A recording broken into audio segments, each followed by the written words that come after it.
All right, so let's start this broadcast with the big story that we are tracking on WION at this hour. The Indian Prime Minister has held bilateral talks with the Sri Lankan President Ranil Wickremesinghe. Now, both leaders have agreed to boost maritime security, energy and connectivity amongst other issues. Wickremesinghe is on a two-day visit to India at the invite of the Indian Prime Minister. This is his first trip since having become the President of Sri Lanka. Remember, Sri Lanka has been hit by an economic crisis unlike any that it has witnessed since 1948. Now, several agreements were signed between India and Sri Lanka. This included the Unified Payments Interface acceptance in order to boost fintech connectivity in Sri Lanka. National Payments Corporation of India is also in talks with other countries in the United States, Europe and West Asia to extend UPI services. It has been decided to conduct feasibility studies on petroleum line and land bridge connectivity between the countries. हम भारत और श्रीलंका के बीच हवाई connectivity बढ़ाने के लिए सहमत है। व्यापार और लोगों का आवागमन बढ़ाने के लिए तमिलनाडु के नागपट्टनम और श्रीलंका के कांके संतुरई के बीच पैसेंजर फेरी सर्विसेज शुरू करने का निर्णय भी लिया गया है। हमने तय किया है कि दोनों देशों के बीच इलेक्ट्रिसिटी ग्रिड्स को कनेक्ट करने के काम को तेजी से आगे बढ़ाया जाएगा। भारत और श्रीलंका के बीच पेट्रोलियम पाइपलाइन के लिए फिजिबिलिटी स्टडी की जाएगी। इसके अलावा एक लैंड ब्रिज की फिजिबिलिटी को भी जांचने का निर्णय लिया गया। आज श्रीलंका में यूपीआई को लॉन्च करने के लिए हुए समझौते से फिनटेक कनेक्टिविटी भी बढ़ेगी।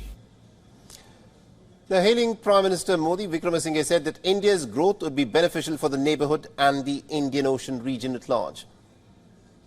I thank the Prime Minister Modi and the Government of India for the hospitality extended to me and to my delegation.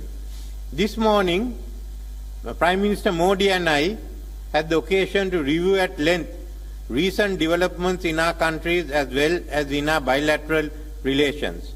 I have congratulated Prime Minister Modi on the great strides India continues to make under his leadership in economic, infrastructure and technological progress in ensuring growth and prosperity to the people of India.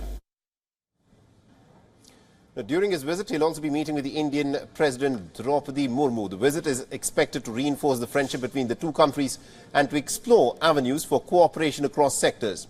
Earlier, the National Security Advisor Ajit Doval had called on Sri Lankan President Ranil Wickremesinghe in New Delhi.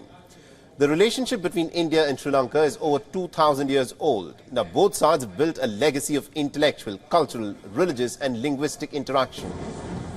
In recent years, the relationship has been marked by close contact at the highest political levels and also the growing trade and investment. Sri Lanka is an important partner in India's neighbourhood first policy and Vision Sagar. The Asian neighbours are cooperating with each other in fields of development, education, culture and defence, along with a broad understanding of major issues of international interest. To give us more perspective in terms of what this visit, of course, means for both India and Sri Lanka, we're being joined by WION's Siddhant Sibil, who's joining us live from New Delhi. Siddhant, this is an important visit by the Sri Lankan President. Bring us up to speed as to what has been agreed upon. Well, Mohammed, it is almost a 24-hour-long visit, and we saw the Indian Prime Minister and the Sri Lankan President holding conversations. One of the key outcomes was first on connectivity, both sides focusing on ferry services, also air connectivity between various cities of the two countries. Financial connectivity, UPI, which was expected, was announced. That will help many Indian tourists that go to Sri Lanka, and that also increases lot of investments as well in many ways in Sri Lanka at a time when it is facing the economic crisis, also on the usage of rupee as a currency in Sri Lanka. This is something that has been happening in the past. Now it depends on the private sector as to how they use this mechanism. The third, of course, is on the energy front. There was a renewable energy pact that was announced that will focus on how Sri Lanka uses solar energy. It has a target by 2030 that 70% of it should be renewable energy. And also, fourth and of course, the most important bit in many ways was on how Sri Lankan side was keen to extend its gratitude to the Indian side, given that India played an important role during the economic crisis, not only providing $4 billion, but also nudging the IMF for that very crucial bailout as well. But from the Indian side, I can say two crucial issues were raised. First, of course, the rights of the Tamil minorities, and second, of course, the China concern. That was something also that was part of the conversation. Absolutely indeed. Siddhant, thank you very much indeed for joining us and getting us all those updates there.